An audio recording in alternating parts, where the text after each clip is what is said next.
Bismillahirrahmanirrahim. Huday tebarek ve Teala alem jahan terbiyet beren, alem jahanın iyeti olan Huday Teala hamdu, senao, setayiş övgüler olsun. Ve Huday tebarek ve Teala'nın lütfu, rahmetu, selamu, salavati öz Resulüne ve Habibine Hazreti Resul-i Ekrem sallallahu aleyhi ve sellem ve onun öz âllerine ve sahabalarının hemmetine Huday Teala'nın lütfu, rahmeti olsun. Ey yarallar malı dünya mayesi görünmektir birbirine bedenip yigitler nazqid kireşme eyeti pehlevanlar meydan diler dıdanıp acal koymuş ok gözüne kirişi acal koymuş ok gözüne kirişe bilip bolmaz ne vakt cana erişe ne durupsen ağayana yürüşe umrun uğur alıp gitmez uzanıp dünya daşın demir duzak torlayıp Dünya daşın demir duzak torlayıp, acal şiir ınrap yatır gürleyip, sen parahat uqsunda horlayıp, qaza qılıç çekip durmuş gezenip, utanmadın haktan ağırdıp rişin, utanmadın haktan ağırdıp rişin, qiybattan dil dönmez haramdan dişin, fenada görüveri bakalıp işin, gafil adam yatmamınna uzanıp, her bir adam görür hesabı demi, her bir adam görür hesabı demi, takdiri acalın tafılmaz emi, mahtun ulu qalmaz eksigi kemi, her kim barabilse iman kazanıptı. Hazreti Mahdum-ul İşan'ın mübarek kitaplardan, hadislerden ve ulemalın, mujtehidlerin kefinden çıkaran nazm suretinde düzen Mahdum-ul İşan'ın divanından. Elbette Fatihatul Kitab, mukaddes Huday Tebarek ve Teala'nın kitabını başlayadıydı. Fatiha, evvel açıp beriyen sure deydi. Deslapı sure. Geçen hafta doğanını bir sual edipti. Şoňa meň de şeýle bir doğanını sual etdir bir-iki sualla. İyyâke na'budu ve iyyâke nestaîn. Hudaýa faqat saňa ibadet etýät we faqat senden kömek isleýät. Näjir öle bir-birimizden insanyň ki yaradylşy ejtimai bir-birinden dol istifade etdi. Mühendisden diýip, memardan diýip, banadan diýip, tacirlerden diýip, kasiplerden diýip, ahundan diýip, moğladan diýip, her kim gerek yerine bir-birinden istifade we isti'anet bolupdy. Näjir öle onda da alhamdulillah içinde iyyâke nestaîn faqat senden kömek isleýät diýip hasr etdi. Mutlaq etdi, faqat diýip aýtdy. Jogapy şey muhtasarrak cevap taparma qadip kitapdan gözledik. Elhamdülillah muhtasar cevapta tapdık. Ulamalar cevap berýär.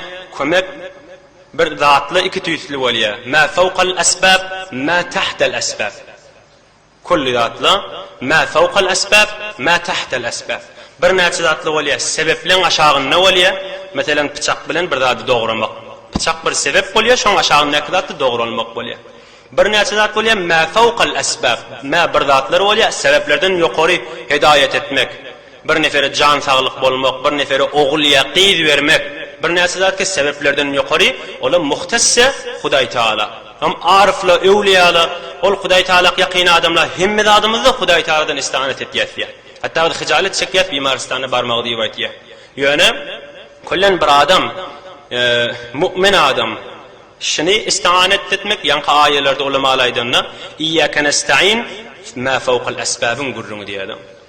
Sebeplerden ýokary zatly, sebep bilen bolmaýan zatly. Mesela şmal bir neferden pul bilen baýyp bilmeýär.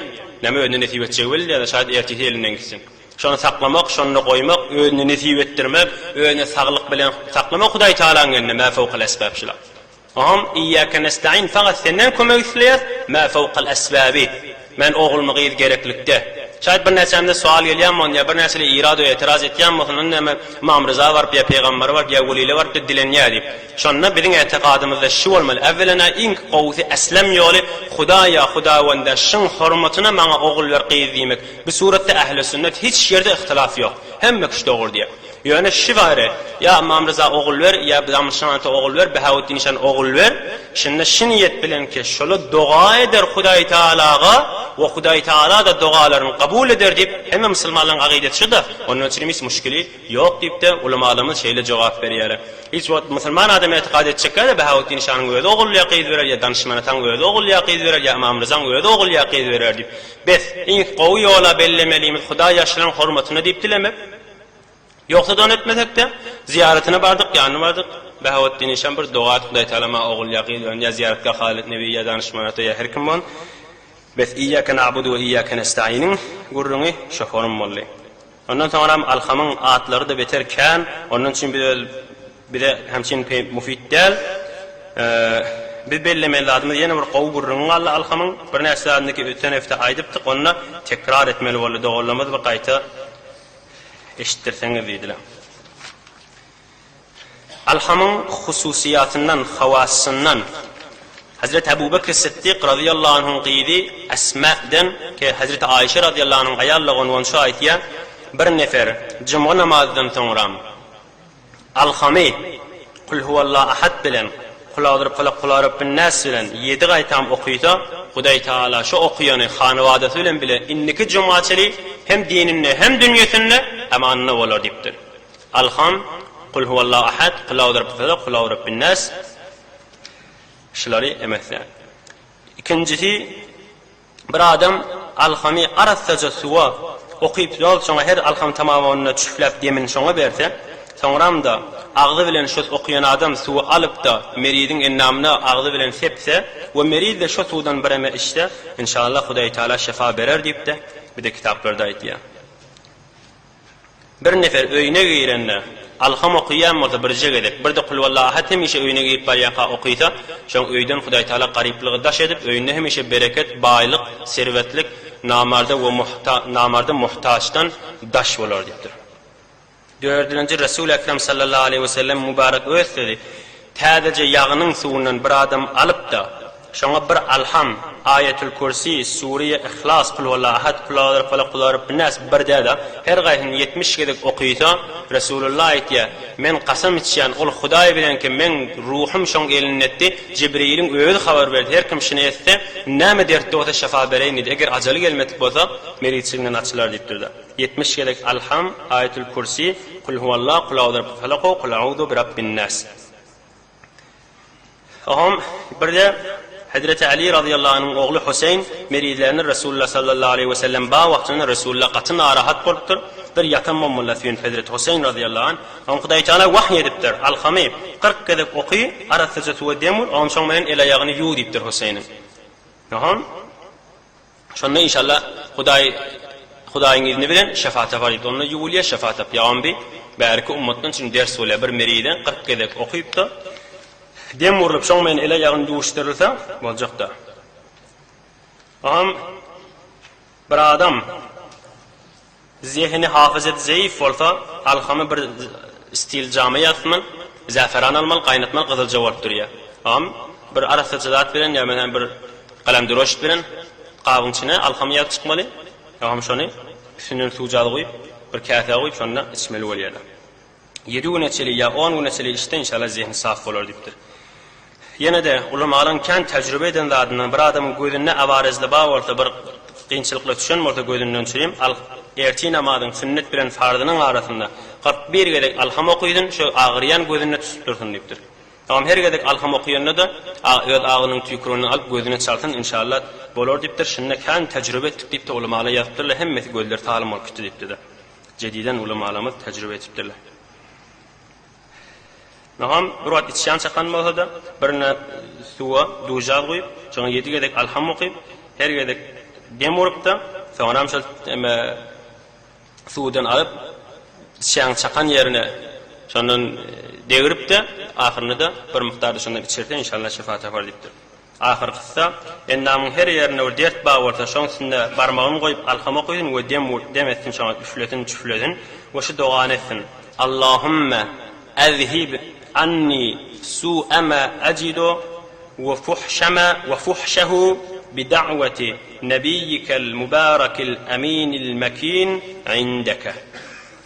Sonra inşallah qow gözä oturup ýatdaş edamal bolýarsa. Alhamyň gene bir gurrunu aldy. İnşallah onu aýdylyn oham ikinji Suriye Bakara geçeýin. Bir gen gurrunu agapdyr ulamaly alham arada. Elhamdu näçe harfi var? 5 harfi var. El 2 he mim dal kullan 5 bolýar. Yani her harfleriň sany bir zady delalet etjek.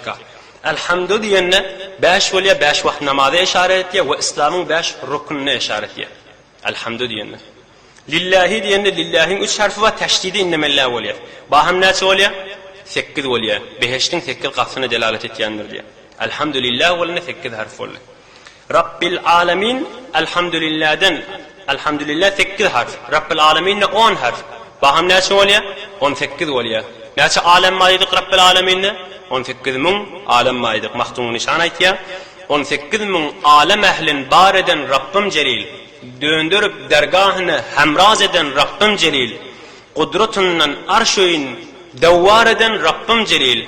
Heybetiyle ferşöyün henvar eden Rabbim celil. Emredip bir beydani nevvar eden Rabbim celil. Bir toğuluqladı. Gün bolsun, şani emretti ki dünyak nevvar bolup dursun, nur berip dursun dip Hazreti Mahdum Nişan şey diýip aýtdy. Yani 18 min alemma elhamdülillahi rabbil alamin. Evvelin aýa 18 harfi boldy ki 18 min aleme delalet etýär. Aham Ar-Rahman 6 harfli. 18 bilen 6 barına 24 bolýar ki biz 4 saate şaburuza günni dogijak delalet etýär. Ýöne delalet etmede de şunu ihlas bilen manasyny bilip şun sogabyna men ýetişeýin ýa adamlara Hudaý Taala şo sogablary berer diýip aýtýar kitaplarda. Er-Rahim bir de 6 harf 24 bilen 6 30 bolýar. Şehrü Ramazan arad ay mübarek inki behterin ay Hudaý Taala şol 30 harfden çykartýar. Malik yevmiddin iyyaka na'budu. Bulan hemmesi 20 harf 30 bilen 20 50 bolýar. Ta'rujul malaikatu war-ruhu ilayhi fi yawmin kana miqdaruhu 50000 sana. Bir de Sure-i Ma'arij'de var. Hudaý Taala Sure-i Ma'arij 29. parada aýtýar, kıyamet günüň her güni bu dünýäň 50 ýyly bilen beraber diýär. Ama ol ýanky 50 harf ol kıyametin 50 ýylyna beraber bolýar. Bir adam ihlas bilen iştihaçyly ýokýdy, kıyamet günüň uzaklygynyň şiddetinden amanna bolar diýipdirler. Gen harflerin her gaýty delalet edip barýar. Ve iyyaka nestaîn 11 harf 50 sene 11 goýamda 61 bolýar. Hudaý Taala ýeri goýandaky hemme derýalary 61 bolar diýipdir. Hem şolun beraberine sevap bererdi. İhdinas sıratal mustaqim 19 harfi var. 61 bilen 19 da 80 bolýar. Bir adam musulman adamy söýükse, ya musulman dinana musulmana söýükse, bir pak bolsa 80 şallygy bolýar. Ya bir adam musulman adam bolsa araq içse 80 şallygy bolýar. Onda şondan çykaryldy diýipdir. Olardan sakla ol Hudaý Taala diýeni ýaly boljakda. Sıratallezine en'amte aleyhim 19 harfi var. 80'in üstüne 19 goýamda 99 gelýär. Hud inna lillahi 99 ismen femen ahsaha dakhalal cennet. Hudaý Taala'nın 99 adı vardır. Her kim ýatsa beheşte girer diýipdir. Ol Pakistani Qur'anyň evveline 19 ýany ady Hudaý Taala'nın sanagylydyr. Şu tapbaryny 99 bolýar. Gayril magdubi aleyhim 15 harfi var. 15'i 99'un üstüne goýamda 114 bolýar. Qur'anyň 114 tane suresine delalet etýärdir. Velezzalin 10 harf 14'ün üstüne goýanda 124 bolýar. Rivayet 2 tane rivayetinde bir rivayeti şu peygamberlerin hemme peygamberlerin sany 124 min tane. Bir rivayete 224 min tane. Ehli sünnetin ido aqidesi şu bolmaly 124 min ýa-da 224 min diýip aýtmaly diýär. Yani bir rivayete wara 124 min şoňa da velezzaline çelide owadanca kök gelýär. Bir de alhamın ödemelerinin emesi. Hulasa geçen hafta kov geçti de ol Konstantiniye İstanbul feth bolacak bolanna ya Moğollar Halakuhan ama Mesre barjak bolanna ya Salahaddin Eyyubi Qudsi feth etjek bolanna şulan hemen alhamdan çykartdylar. Alhamyň ýetinden çykarmady. Hudaý Taala meni gursaga goýmak gerekdi. Her bir arifa, her bir alima, her bir weliga goýmak gerek. Ýa-da bärki zahiren düşünerlikde hatda bir näçe alimler aýtdy. Yatsy namazy okyp, alhamy okyp başlady. Daňatanna iyyaka na'budu we iyyaka nestaîn ýetdi diýdi. Yani bir geleň içinde ha. Näçe tekrar diýdi? Alhamyň evvelinden başlady. Auzubillahi bismillah bilen daňatanna elhamdülillahi rabbil alamin, er-rahmanir-rahim, maliki yevmiddin 3 aýat tamam bolupdyr. Şahat 4-nji aýaryna tamam eden bolsa, içinde näflatlaryna girip de çykyp bilmeýän bolmaly. Hop geleýin ikinji sura. Hudaý Taala'nın mübarek suralarynyň Sure-i Bakara'nın tefsiri. Hani okuýysa. Euzu billahi mineşşeytanirracim. Bismillahirrahmanirrahim. Alif lam mim. Zalikel kitabu la rayba fihi huden lil muttaqin. Barakallah.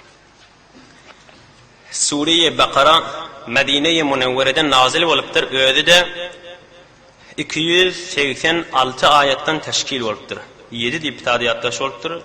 Bir de gören tefsirlemede, kitaplamada hemmesinde 286 deyipdir. İhtimali var. El-galet minel katib dedi. Yazyan adamda taybis çatıştı var demem. Taybet yani adam. 286 olmalı. Ayetten teşkil olupdur. Euzu billahi mineşşeytanirracim. Bismillahirrahmanirrahim. Elif lam mim. Elif lam mim ayeti muteşabihlerdendir. Onun Hudanın kelamıdığına imanın kamil olmalı, manasını Hudanın öğüdüne tafsirmalıdır. Bu harfler Huda bilen Hazreti Resul-i Ekrem sallallahu aleyhi ve sellemin arasındaki esrarlardandır.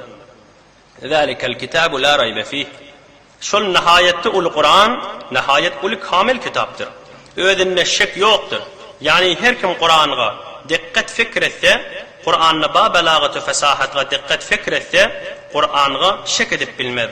Bazıların Kur'an'a şek etmeklerinin sebebi dikkat fikretmeseliliğindendir. Eğer Kur'an'a dikkat fikretseler, Kur'an'ın ayyan delillerine, burhanlarını fikretse, bir hiç vecih Kur'an'a şek edip bilmez. Biz Kur'an özünde şek eder yalıdat değildir. Burhanlar roşan ve aşikardır. Kur'an'a belagatı fesahat beşerin taqatinden haricdir. Yine elif lam mim hurufu muqattaat diyelim, muqattaat qit'ati harfle. Manasını bilmeyelim. Mesela manadan fakat aytiye amennâ bihi kullun min indi rabbina. Huday nazil ettir. Nämediğine düşünemizde Hudayın özü bilýär diýipdir, goýulypdyr. Evvelin sure Elhamd'nin başladı. Elhamd'ın manasını hemme kişi bilýär. Ama Huday Teala gelýär bitak ikinci sure Elif Lam Mim. İnsan düşünmeýän zatdy kendir diýär. Hiç mal bilmeýärmi? Bir näçe ulamalar tawjihatlar edipdirler. Ekser ulamaya İslamda bunu bilip bilmeýär. Huday Teala'nın özü bilýär. Onun için mana ayat-ı muteşabihat diýerler. Ayat-ı muhkemat ba başka ayeler düşünülýän ayetler. Ayat-ı muteşabihat ba huruf-u muqattalar. Onu bir düşünüp bilmeýär de şeýle jogap berýärler. Ne Bakara öz emelinden aýdyň. Inki uzaktarin sure Sure-i Bakara. Huday Teala bir näçe sureler qysga edipdir. O amma jozaki bilýän surelerimiz ýaly. Bir näçe sureleri uzak edipdir. Sure-i Bakara we Sure-i Ali İmran ýanyklary. Şuna aýtjak bolýar. Iki däne delil ýatdaş edipdir. Birisi çi uzak sure bolsun, çi qysga sure bolsun, tarafy insani, jinni aciz ihtiyaç üzere getirmekten. Hatta uzaklığı bilen aciz eden hatta inna a'taynakel kevser yani qysga da bolsa getirip bilmeýän Sure-i Bakara'ya uzak da bolsa getirip bilmeýän bir aşy. Ondan sonra da Hudaý Teala'nın rahmetinden kişilerin oglançyklara öwredilip başlanýan bir sure billah bir sure bolýar. Heweslendirmeden şeýim gowalýar. Musulman adam azadan ýa tutyp da ýokaryk çykamaly bolýar diýip de munna ulamalar aýtýar. 10 senede ýene Hudaý Teala'nın fazly we rahmetiniň geňligi bar ki bir näçe qysga surelerde de sowabyn kan goýdy kul wallahu ahad ýanykda 3 aýa 4 aýdan teşkil bolupdy. Ul kon kan sowaplara şamil bolup düşýär. Ulqan İbn Arabi diýelim Muhyiddin İbn Arabi heýir ulqan ariflerden olaytýa Sure-i Bakara'nın içinde mung däne emr bar, Hudaý etdipdir diýe işi, mung däne nahy bar etmedipdir, mung däne hikmet bar we mung däne de habar bar, qissa bar. Ýöre çykarmak qyyn ha. Şmal şahit badar tefsirler göýdürsek şahit her aýdan ýüzüne aýdan bolsa. Şondan çyrym Ömer radıyallahu anh halife-i dowwam Sure-i Bakara'ny 12 ýyl bildi diýipdir. Hazreti Ömer radıyallahu anh Sure-i Bakara'nın 12 ýyl bildi diýer. Sadece bir heftede tamam etdiýär, bir aýda tamam etdiýär taýym. Emma o sadece öz bilen tahtul lafzi okymasy bilen ýa terjümesi bilen tamam etdiýär. Emma Hazreti Ömer radıyallahu anh şon 12 ýyl tamam edildiğinin delili şon içindäki mung däne emrini, mung däne nahyini, mung däne hikmetini we mung däne qissatini çykarmadan şeň o amyk düşünip gitmeden şeň şondan şeň bolanky uzak bolýan bolmaly. Näham suralaň uzak qysga bolýanlygida ýa-ni 3 ýane delillen çyryň bol düşýär. Näham elif lam mim huruf muqattaatyn edip huruf muqattaatyň peýdaşy evvelene meselem adam imany muhkem bolmaly. Düşünmesek de Hudaýdan ananýar. Bir. İkincisi de mung telaveti okuymasynyň sowaby eýnuhu başgalaryn bilen bir hiç fark etmeýär. Üçüncüsü de şuna iman edip okuyandan sonra başgalaryn sowaby bolşýaly ve qeýpden bereketleri bolşýany elif lam mim ha mim kaf ha ya ayn sad ha mim ayn sin qaf hemmesiniň de huruf muqattaatlaryň qeýpden bereketleri badyr diýip de ulamalar şey diýip aýtýar. Hulasa zalikel kitabu la raybe fih. Ey bendelerim, şu Kur'an'na şek yoktur diye Huday Teala şey diyor diye. Şek etmeye yeri yok. Nämetine şek etmeli? Şek edip bolmayanlığı bir adın 4 tarafı var da, ya lafzı var, elfazi, terkibi var, uslubu var, uslub reveşi gitişi, ya da nezmi var, 4 tane. Ya da diyemeler lafzı, terkibi ve uslubu ve nezmi. Kur'an'ın lafzı da taraf kepletmeye, terkibi de kepleden uslubu da kepletmeye, nezmi de kepleden genga. Lafızlarına varsan, telaffuzatlarına varsan, insani anıldıp koyuyor. Kepler yanak, yer koyanak. Mesela Kur'an'ın tamam kelimeleri Doktor Reşat Halife bir kitap yazıptır. İcaz-ı Kur'an mağarada 19 delalatun cedide ala i'caz-ı Kur'an nip 10 adedin nuzde tadavur delaletli Kur'an'ın mucizeliğine dip evvela ondan önce Kur'an'la deri şu mahal dirilik Kur'an'ın içinde hayat 145 yerde geliptir. Ölüm de 145 yerde. Her kelime bir tedatta gelen olsa, şonun mutezat kelimesi şon sani bilen den diýdi. Resulullah sallallahu aleyhi ve sellem hemin tori gelişini ora okuyup berýär ahir. Emma inni şu zamanda, ini kompütere verenlerine şun cevap berdi de kompüter. İkisinin sani den gelýär. Salihat, seyyiat. Salihat qowluklar diýdi, seyyiat telekelikler diýdi. İkisinin sani den de. İkisi de 167 yerde gelipdir. İyi gelmeýär ki salihat bir yerde seyyiat her başka yerde. Sanap çıkanda ikisi de den gelýär. Dünya ahiret. Dünya 115 yerde gelipdir Kur'an'ın. Ahiret dünya beraberindeki de o da 115 yerine gelipdir. Melaike, şeytan melaike. Melaike ferişte olya. Şeytandaki şeytan olya. Ferişte de tekten tekki yerde var Kur'an'ın. Onun beraberindeki düşman şeytan da tekten tekki yerde var. Bağın gen de. Ondan sonra terkibatlarda gen. Qiyfqa ol, pormana olmağı. Arapların hiç kayıt başarmağı. Uslubu gen, reveşi geçişi. Bir Huday Teala bir formatır şirin mi olsun? Azıcık fikredip görün. Şumal Kur'an'ı bir qari okuyan adam 100 de okuyor, 1000 de okuyor, milyon de okuyor yadana. Önküden nötr heves artya bir gengzat başın aşağına. Bir adam kitabı okuyupdu, bir nesesini düşünen avaqin tercümeninde. Bir adam giripdir bahrine, deryasına giripdir düşünmeye çıkıp bilmeye deyten. Bir adam düşünen onu da savuruşup bilenak nazir oval yaşı.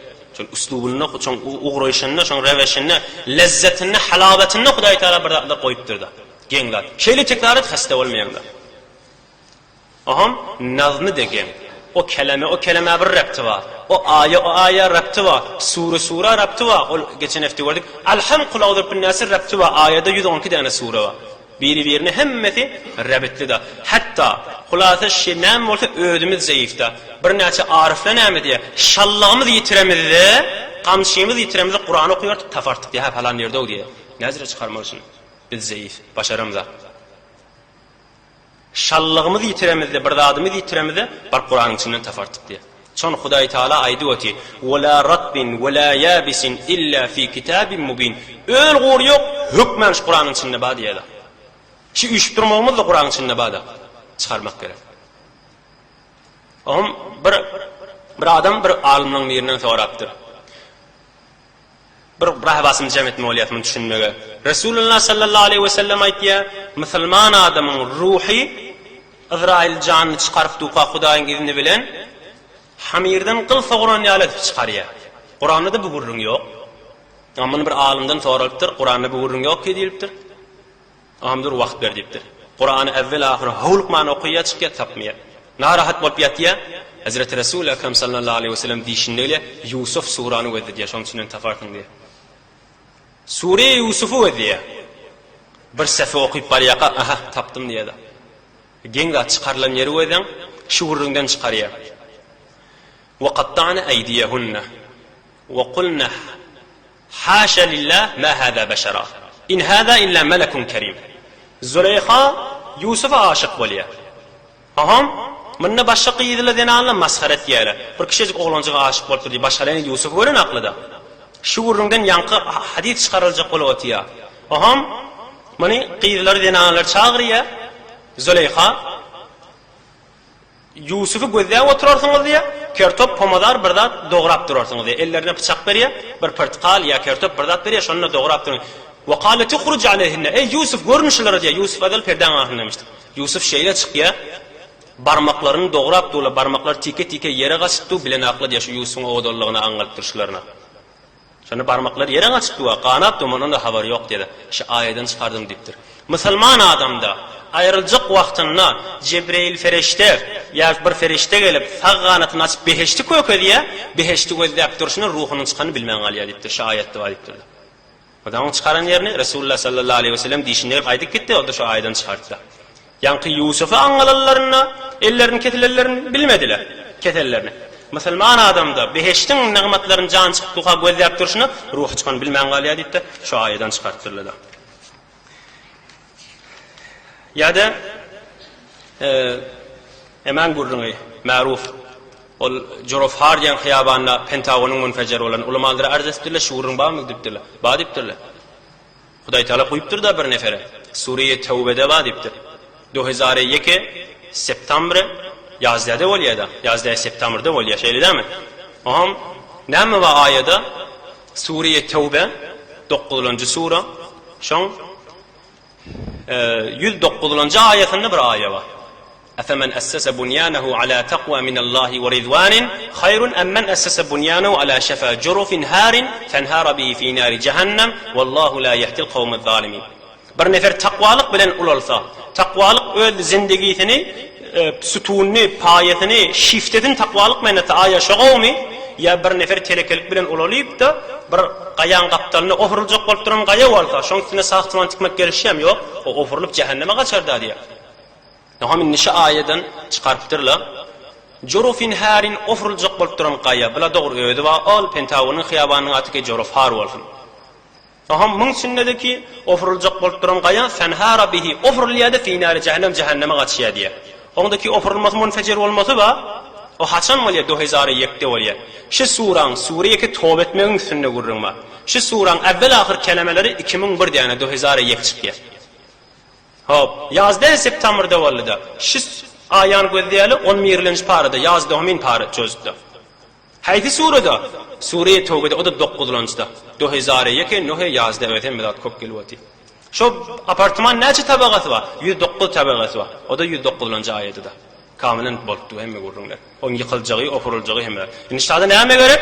Biz musulmanlyň daýawlygy gerek, tahqiq etmesi gerek, üstünler işlemesi gerek.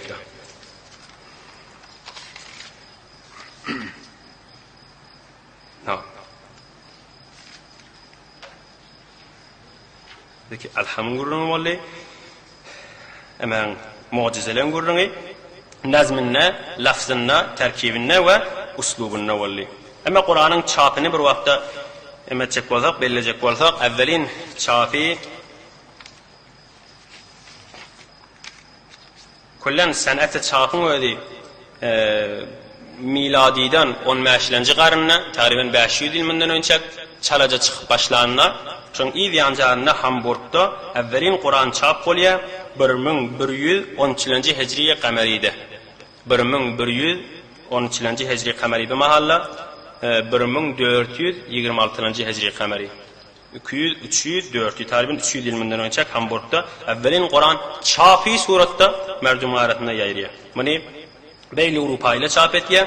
Ondan sonra dowumin çapy başlan musulmanlaryň arasynda Russiýada Mevla Osman ýa ulkan bir alimlaryň meri 1787-nji ýyl miladida Russiýada bir şäheriniň birinde Moskowdan başga bir ýerde çap etýär. Ondan sonra Kazanda çap bolup, ondan sonra 187 ýyl mundan önce bir aýa evvelin bar 1818-nji ýylda Tehran'da huruf bilen kamilen Kur'an çap bolup başlaýardy. Yani 187 ýyl mundan ol evvelin barda yanqylardan soňra Tehran'da çap bolup başlaýar. Ha. Zalikel kitabu la raybe fih. Hulasa ýersinden barsaňa şeň şek edereti ýok. Hemme tarapdan Hudaý Taala tamam etip goýupdyr. Şu mahalletçiliği bir nefer çykdymy ýok. O mun taýynda bir-birine tanaquz geldi, bir-birine tezat geldi, bir-birine ters geldi. Hiç kim bilmez.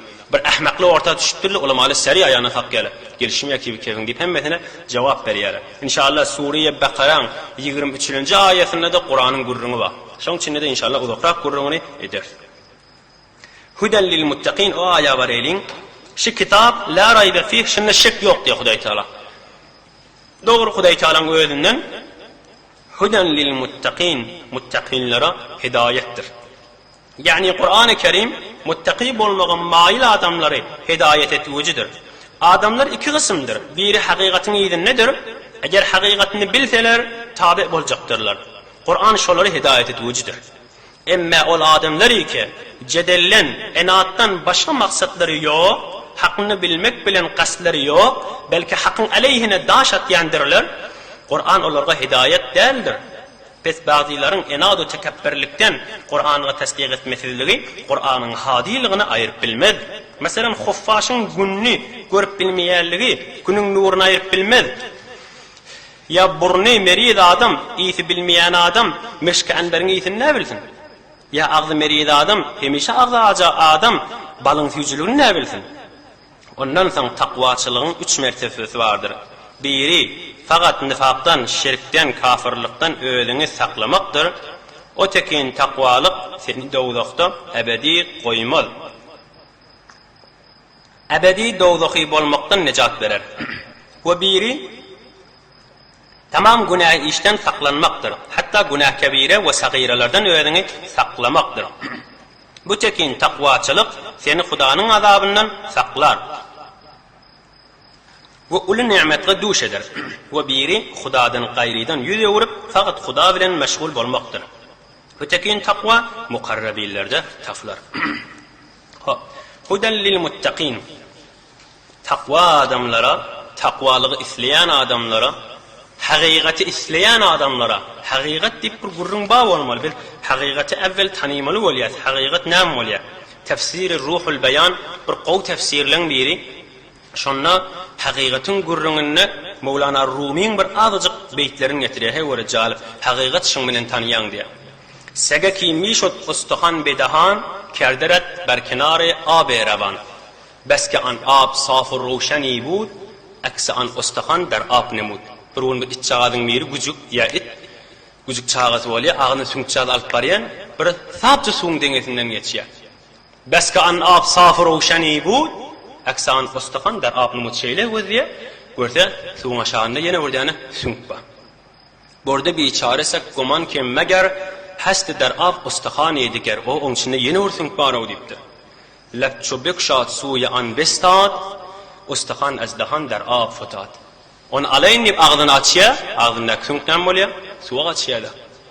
Nistra gurrun ştadaha, nistra hesti tevehhum kert, behre an nist hestra gum kert. Nadir calip? Ol yokladı ba deyip kuman etti. Nistra hesti tevehhum kert. Ştadı bağdat bulamasın neydi? Behre an nist yoklattın çürüyüm, hestra gum kert. Bağdadın elinden mertta. Ne mi düşünmerişinden? Ne mi almalı şu gurrundan? Şimdi hal dünya bil bağ diyerse, o bağ hakikatte de var, roya da der. Ama bağın şın beraberine imanın ep vermeye degiye mi? Şın beraberine emelin ep vermeye degiye mi? Şın beraberine Hudaya rabitane açmaktan ep vermeye degiye mi? Anlarsın nisti ki, hiçkin ep verip gitmeli. Hem iyice naçağı edek tekrar ettik. Pul ödümüdünki de, haçan bir yeri harcetsek şonla ödümüdünki. Cismi ödümüdünki de, haçan işletek şonla ödümüdünki. Haçan Huda için azıcık uğrasak şonla ödümüdünki. Evvel hakikat tanımalı. Hakikat haçan, hakikat Fatih Huda'ydı. Ama o Huda'nın tabi olayan zatla. Huda'nın yolu, Huda'nın peygamberi, Huda'nın evliyatı, Huda'nın kitabı hem hepsinin daşından aylanmalılar. Bela hakikatin gurrun vali tefsir Ruhul Beyan'ı Sure-i Yasin'in ve kulle şeyin ahseynahu fi imamin mubin şan ayağın içinde hakikati qav düşündürecek olanlar Mevlana Rumi'nin de beytlerini getiriyor da. Ama bir tovar adamlar var dünyanın özü roya dik gelip böyle. Ebu Hanife bir adam geliptir yanına o dünya roya deyiptir, hakikati yok deyiptir. Onda şagirdlerim bu ot yakın deyiptir, bunu od oklanıdır. Tutakını oklattırlar, yanmağdırdır da. Yo hakikati bana başlayıp çıkıptır da. Ebu Hanife diye o cır adamlar diyor, ya oda yakmalı ya, oda yakmasam düşünüp vermer olardım diyor. Yok, yalandır, hakikati yok akıyım odun diyen manmalı. Yok, bağışla onun hakikati var deyiptir da şeyi çıkıptır. Ve hemen adın hakikati var. Hakikati var, yönü ne olmalı? Hudayi bilen olmalı. Şunun için hakikat bolya, nistiyeti yok bolya. Pulu olsa ödün botun yok bolya akıyım. Ama Hudayi bilen botun ebedi bolya, hemişegi ol tüşya olatlar. Biz huda bolya, hidayet bolya, arası olacak adamlara, hakikati inleyen adamlar, Ini yukarrak çıkıp görtek Bayezid Bestami'ni ödem, beter takva olacak olup, beter arası olup, beter hakikatin iline gidiyen adamı, o cür olmak kıyın. Yani ağılım bir zahiren bir tada bölüşyanık, üç bölük böyle görünüp duran haramdan bir çekinmeli, görünüp duran halallı etmeli. Bayezid Bestami bir onun geyimini yuptur, bir görüptür, arkasını oklap günağa şin serip duran. Öyle ne etip ben deyiptir. Onunla deyiptir, divara kalksama merdumun divarıdır, çüyce kalksam deşenim ağlarım, haraplanım ağlar deyiptir. Bağı oklacak bolum deyiptir, şahısını dövsem deyiptir, neyme deyin ben deyiptir, bu günahkar adam orkalarına deyiptir. Yerde onu oklasam deyiptir, heyvalın otlayan adı ne var, otlacak adını evine göçeriyor deyiptir. Onun öyle arkam oklan deyiptir, arkasına baktır, gününe vurttu, şomayan kuğurtu. Bir kaptan kuğurtup bolli, çevirdi, o kaptan arkasına o beni günü süttürt diye. Çinden ağrık var yani adamlaşla. Çinden muttakinler, çinden başardığından hiçbir daha da eziyete azar vermeyen. Öyle şidatlı bir heyvanın uğruna şeyle aylanıp böyle. Necir olsun bir adam insana, Huday Teala'nın şeriflerin insanına edip veren adamla. Onun gurrunundaki giyip görmeyelim. O tane her kim öyle aklı huşu bilen derk etmeli oluyor. Ondan sonra Kur'an durşuna hidayettir dedi. İnni hidayetliğin düşünmeyen adam aya zarar verer mi kan Kur'an'ın hidayet beriyerliğine hiç vakti ver bilmez.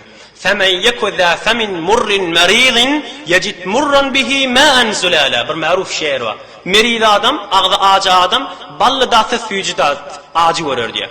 Füyücüce, arasıca suda işte, onu ağacı görür diye. Yan kadın Kur'an okuyor, yine de onu ağacı görüyor. Düşünün füyücü ki, inni ola adam Kur'an'dan almaya, kafir adam, fasık adam Kur'an almaya, aya onunla Kur'an'ı yapmalımın hidayeti yok deyip ya ona ayırmalı aradım. Ona ayırmalı aradım. Ger nebinet beruz şeppere çeşm, çeşmeye aftap bırak gidecek ona. Gözü görmeyen hoffaş, ya hoffaşı mengdeş adam ne almalı oluyor erkim. Günneydi görmese, mun gözünde işgal var. Çeşmeye aftap bırak gidecek ona. Rast hahi hezar çeşim çonan, kur behter ke aftap siyah. İnni bıl adamla görmeye deyip, aya günah ayırmalı mı ya bıl adamla kör ol kisin mi? Sa'diye itiye rast hahi hezar çeşim çonan, kur behter ki aftap siyah diye. Ola kör olsun yok bakın. Yani günah ayıracak olardan şimdi. Eynuhu misallaşı. İşte adı sarahatına etti. Mesela hoffaşın günü görüp bilmeyerliğini, günün nurunu ayırıp bilmez. Kur'an'ın hidayetini düşünüp bilmeyen adam, Kur'an'ın hidayetini ayırıp bilmez. Kur'an'ı öz kalbine salıp bilmeyen adam, başka kişinin onu geçip bilmez. Eynuhu yan kadem yani. Günü görüp bilmeyen adam, abla günü görüp bilmeyen, onu günü yanına ayıraylığında yok olmalı. Ola adamın özünü yok adı ayırmalı. Hiçbir peydası da yok bol düşüyor. Madem ki özünü hidayete salmadı. Hulasa Kur'an durşuna huden lil muttaqin. Kârrak kurrunlet yanımızda elhamdülillah ekser doğulamız hatim sağir okuyup ulaika ala huden min rabbim ve ulaikumul muflihun. Çili okuyup bilyala. Am bilyanca ya her setyan yerimde ağlam koy içine gireydin. Hemişe Kur'an okuyamızda inşallah yadını düşüp sevap kârrak olur yani. Durşuna hidayet bolli lil muttaqin arasında bolmak isteyen adamlara. Şu isteyen adamların birce sıfatını okuyayım bollahum. Ellezine yu'minune bil gayb. İşte adı inşallah koyuyor. Ol takvalı isteyen adamla gaybden imanları var. Muttakilerin kimliğini beyan ediptir. Muttakiler, o ayın tercümesini okuyayım. Muttakiler ol doğru adamlardır ki özlerinden gayip ve penhan olan zatla iman getiriyerdiler. Mesela kıyamatta dirilmek yani. Doğudağa iman getirmek yani. Cennete tasdik etmek yani. Şu gurunda inşallah koyuyor mu? Ellezine takvalı isteyen adam necir adam? Evvelin sıfatı şey. Gaybden imanı var. Görmeyen zatlarına imanı var. Hudayı görene en ta'budallaha keenneke terahu fe in lem tekun terahu fe innehu yaraka. Hudaya ibadet et, Hudayı görüyen yanak bol. Sen görmesen de Huday seni görüp durandır. Bir ferişte var, görenak. Şimal peygamber görüp durmu? Görenak, yana mucize kitabını görüp. Ferişteni görüp durmu? Görenak. Cini görüp durmu? Görenak. Kıyameti görüp durmu? Görenak. İman getirmeli dağıtlı da. Yana Huday Teala şilatlar aydıptır, Müslüman adımda iman getiriyor. İnni kıyamet barıdır. Şimal bir kıskacık görüp bir demesi kıyamet böyle göremiz akda. Şimal fikredip görsek bir karger işlep duran adam her kim olsun, karment olsun, müdir olsun, muallim olsun, her adam olsun, ya bir kasıp olsun, işläpdi, hey işläpdi. Aylığına bir aydan almalı.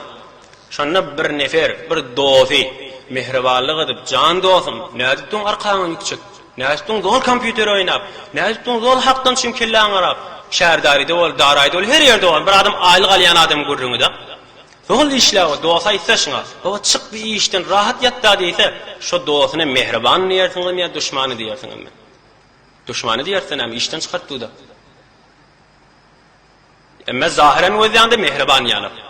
Emme çon bil adam ayda aylyk alýa, ýene bir aýdan şoňa gözüň tikýeti, bir aýdan hemme hasta bolanlar gözünde görünmeýe. Nuhu sadece misallar şu kıyametden çyňda boldum. Musulman adam Hudaý ýoluna zähmet çekýär. Maly bolsa maly bilen zähmet çekýär. Wüjudy bilen zähmet çekýär. Öz kalbi bilen, imany bilen, etikady bilen, ameli bilen zähmet çekýär. Ýortmasy bilen, elaýagy bilen, gözi bilen, kulagy bilen zähmet çekýär. Näme çirim? İşte çıkın ölümden sonra Hudaý Taala bir ceza berjek, şonu gözleşip dünýäde. Edil şojurda. Ol işläp duran karmentde bir aýa galjak bellide. Musulman adam, kafir adam da ýene bir ýyla çeli, bir aýa çeli, belki bir güne çeli de galjak bellide. İkisi de soňrasyny gözleşip dürledi. Oňa wada berip duran döwlet, üstündäki adam, o musulmany wada berip duran, "Wa men astaqu minallahi qila, wa men astaqu minallahi haditha." Hudaý Taala wada berdi. Bagan geňde. Nämäni bildir ya? Musulman adam şu kadar zähmetlerini çekoti, işte aýlygymyjak diýe. Ya güllügymyjak, ya ýyllygymyjak baramda Hudaý Taala şonu öýde wada berdi, iman getirseň, ameli salih etseňiz, padaşyňyz berjek diýdi. Ola şu jirek bolmuş. Ya aham. Görmedik zadyna iman getirýän, meger görülmeýän zatda bamy, şuň biraz gurrugny giýerelim. Aýa biz hisgaramyşyny bilelim. Biz musulmanlar hisgaramy, hisgarada. Her kimde dünýäň ýüzünde haýsy iýde de, haýsy agyda da bolsa heskaraty puç boladym. Hemme şonu red etýär. Yani ola näme diýe? 5 tane hesbada insanyň bir her zat baý bolsa ya göz bilen görüler, ya kulak bilen eşitler, ya lamysy bilen bilinler diýýär. Mun tamam hem ulamaly hem danışmantlar red etýär. Meger insanyň atifahy duruniýleri we ihsasatlary we eşqi köketsinna şoladym. Eşqi kulak bilen eşitsinna, eşqi mikroskopuň aşagyna goýsunna. Ya vicdanny, insafyny ýazyn akly baş boladym. Aklym bar diýär, ýeki dony bilýän diýär. Aklyny çykartyp goýsunna. İslam azdetgah akıl bir o kitapda şoň üçin aýtýar. Bir ustad danışga şagirdlerine aýdypdyr. Her kim gelsin, erti endişe fikrin formulunu getirsin diýipdir. Kim getirip biljek o? Fikrin santy bamy? Fikrin mitri bamy? Fikrin tuğlarzy bamy? Fikrin hareketi bamy? Akıl näzir formulunu getirip berjek. Akıl falan demişdik. Beýlek erzi falan, tuğlu falan, taharruk falan, nämes falan. Hiç kim başarmıyor. Yani şunu bildirýär, her zat bir adam görmek bilen, eşitmek bilen, ishamak bilen, lamese bilen bolmasa başlat ýokmuş bu adam. Ahmak adam bolup düşme bolýar. Eger hawany oksijen görýärmi? Hop, eger o deskale bilen, mikroskop bilen görünýär, mikroskop bilen görünmeýän zat ekan insanyň duruni zatlary. Öýde bedihi zat hemme kişi bilýär aklyň badygyny, ihsasaty duruni ile badygyny. Ondan sonra amda iki zat bar. Derk kerdene edeme çizi, şimdi yaddaş etme oliyat, özümde havasımızı cem etme oliyat. Derk kerdene edeme çizi, derk ne kerdene çizi. İkisinin kamilen farkı var diye ulamalı. Derk kerdene edeme çizi, yek. İkincisi, derk ne kerdene çizi. Dağderi farkı var. İnni farkı şey. Şimahal, bir adam ümmetten gittiye tek Kurdistan'a kaçın, otobüsüyle gittiye. Bariya 15 saatli mesela bariya şoňa. 15 saatli şudur şimdi otobüse minip bartyr, senende işte düşüpdir. Şonu bir qygyryya bir türkmenli 50 saatda geldi diye. Biz kabul edersmi şonu? Kabul etmer. Näme diýip? Şon derk etdik. Adem şu 50 saat ýok diýip. Mene saraten gördük gözümüz bilen, müşahede etdik, özümüz bardyk saat bar ýatdygam. 15 saatda bardyk şuda. Muňa diýeli derk kerdene adem çizi derk etdik. Şundan bildik şu 50 saat ýokdy. Emme kade bolýa derk ne kerdene çizi bir zady heni bilen ak üstüne var bilen ak. Şuna hal bir adam mikrobu gören akda, ol adam şu mikrobu gören ak ýok diýip bilýärmi, başarmýar. Mesela sadece misal şey, bir adam Marco Polo'yu alıp gezýän biri varmış da, gezdir evvel Katar çykyp duran maşynyň çykýan ýerine bardyr. Görse bir geňe demir tüse çykdy, ýörüp barýar, gelip owalaryny gurrun berdir. Onu hemmeti maskara etdirler. Aham sonra owalaryna gelenlerini o pakir maskara etmelermiş diýip bildipdirler. Inni şu ovaların näki adam ayat şundan bildilemiş o maşinin yoktuğunu bilen akla derkin nekerden ýalşyň. Eni on uğruna maran akla. Aham berki adam var, şmal danışment bir nefer, bir materyalist, Huda yok, ferişte yok, cin yok, kıyamet yok diyen adam. Ayat şundan yankı bir, şundan senen dedek için diyerek billi mi? Ya üstünden heni bana nakmayıp, üstünden bana nakınıyıp. Ola adam aklı heni formuluna edip bilmenlu. Eşkın, vicdanın, insafın, bidatlığın heni formulunun üstünden barmanlu. Beth mana diyeli derkin nekerden etçiydi. Heni onu düşünüp bilmenlu. Çe terkibatlarda olsun, şimide de, çe fizikte olsun, hem danışmentde var. İslam ezdidda akıllen kitabı okuyup göramalı. Hem danışmentle aydıktı, beyraytiye, odol men hiyaletiyetim, hem de bilyen mukadiyetim diye. Yerden tutta goyama çeli, mikrottan tutta insanı çeli. Gördüm bilmeyen dadım, henüz havarım yokladım, ken tayin ki bilyen dadıma, nispette bilyen dadıma. Bet insanın heni derk etmendir onu dadı ken. Aya insan her dadı derk etmesi yok demeli mi? Yok cirede. Mesela şu mahal mikrop keşif oluptur diyeyler. 100 yıl bundan önce çekti görmeyendirler. Şöyle yok deyip kasam içemez ola doğru olardı mı? İştiva etiptirler. Bağmıştık ki. O da şu ciret. Bet her dadı hatmen görmek deyip olmaya, endişe ya fikir görüp olmaya, aklı görüp olmaya, ihsasatı görüp olmaya, eşkı görüp olmaya, esasat durumuyla kendine atıfele. Hiç kan görüp olmaya değil mi? Bu da itala görüp olmayan da attı koyuptur, görüyen da attı koyuptur. Bir Yemen'e geliptir ki dene erheley, ulu kon alımın yana. Biz deyiptir, sizin Hudayınızda anana eliptir, yani o sualımız var deyiptir. Baba şu Hudayı bir düşündürden berin ne acırıdığını deyiptir. Yani alıma şey deyiptir, bir endazatındır, ay, bu kameran bir vak görmese, onu olaydıptır, alma adam, veren adam, akıllı adam aydıptır. Sen erin qovuryan mı deyiptir diyen anak. Beter qovuryan mehabbetim deyiptir. Mehabbetin neçe kilo deyiptir, evvelaşına aytiptir. Ondan sonra erzine, tuğuluna formulmağa aytip deyiptir. Onu bilmeyen deyiptir. Bir erheleyin anısın näke zat, mehabbet bolsun, şon formuluna aytip bilmeyen, ol Hudaý Taala keşin halığı olsun, hem zatın ulu olsun, onlar jimen formuluna aytip beren deyiptir. Onlar jimen zatlarını terkibatına aytip beren deyiptir. İkisi de Müslüman olupdur. Eşhedü en la ilahe illallah ve eşhedü enne Muhammeden abduhu ve resulü. Bes lazım değildir hemme zat göz bilen görülsün, burun menen iyistalsın, kulak bilen eşitilsin, dil bilen dağıdılsın, ya ennam menen tutulsun. Görülmeyen zat, eşitilmeyen zat da ba, yani vücudu da ba. Bizdeki elhamdülillah imanımız da ba. Hudaý Taala berdi zatlar koyupdur görünmeyen zattan bazı zatlardan. Ferişte de var, cin de var, kıyamet de var, Hudaý da var, peygamber de var, hemmesi bazı zatlardan. Hudaý Tebarek ve Teala hemmemize tevfiki, hidayet verdin. Vesselamu aleykum ve rahmetullah ve ahiru da'wana enelhamdülillahi rabbil alemin.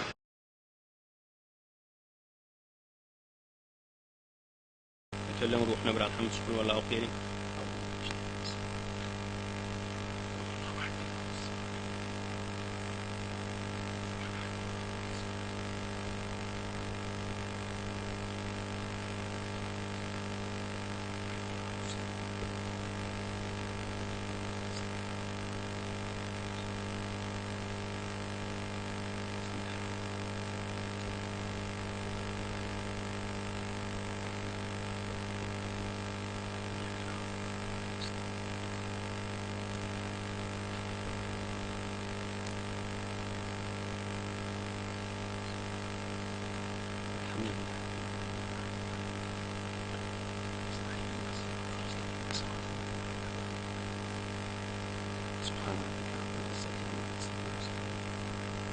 أنهم مثلنا ما عن دعاء تتلون وخشاكم اللهم آمين.